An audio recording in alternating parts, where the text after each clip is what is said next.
यार 32 साल के बाद अगर दोबारा रावी में पानी आया है तो इस गाने में कुछ नई लाइंस तो बनती हैं। सुनो। ए रावी पानी पानी हो गई ते पूरी कहानी हो गई, तो आके गलना सोनिया जुदाई भी पुरानी हो गई।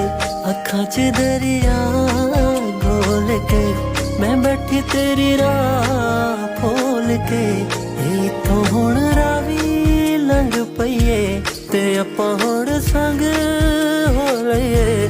मैं बेड़ियां हाला तोड़ना इशक दियां रावां जोड़ना, जे इथों कदे रावी लंघ जावे हो